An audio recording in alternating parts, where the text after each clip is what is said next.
Garcia para sa Malaybalay News Update.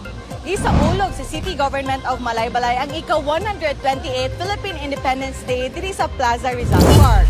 Ang Independence Day ginasaulog matag Hunyo 12 aron hinumduman ang deklarasyon sa kagawasan sa Pilipinas gikan sa kolonyal nga pagmando sa Espanya kaniadtong 1898 ug aron pasidunggan ang mga bayani nga nakigbisog alang sa kagawasan sa nasod.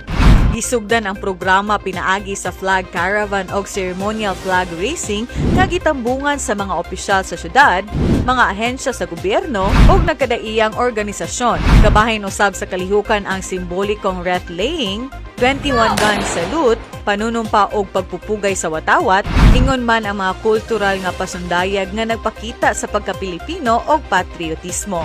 Sa iyang mensahe gidasig ni City Mayor Warren Pabillaran ang katawhan sa pagpadayon sa panagiusa, responsableng pagkamamumuo o gugma sa nasod isip pagpasalamat sa kagawasan nga natagamtam sa karon nga henerasyon.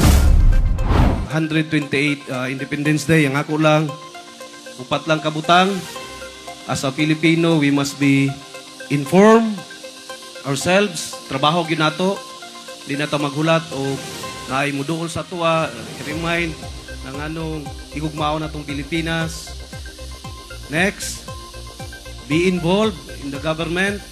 Be involved in the government in whatever capacity you are now, whether a private citizen or a government official. Next, be loyal to your job or to your obligation, whether again private or naka sa gobyerno, and encourage everyone na may kukmaon gyud ang atuang nasod. The early nato na mapa-internalize sa isa ka Pilipino na ang atong nasod is independent, much better. So atong ampingan ha, kay moabot ang panahon, kita na pod ang maghatag og kabilin sa gasunod. Ang atong time is limited. Present time. So maabot ang panahon, lahi na pod. And this is part of the chapter of our history.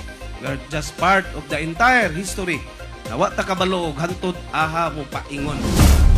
Kung makato ang update karong adlaw sa dugang pang mga balita mamahimo nga i-follow og i-like ang official Facebook page o i-subscribe ang YouTube channel nga Mayor Warren Pabillaran. O kini si Rhea Garcia para sa Malaybalay News Update. Daghang salamat ug maayong adlaw.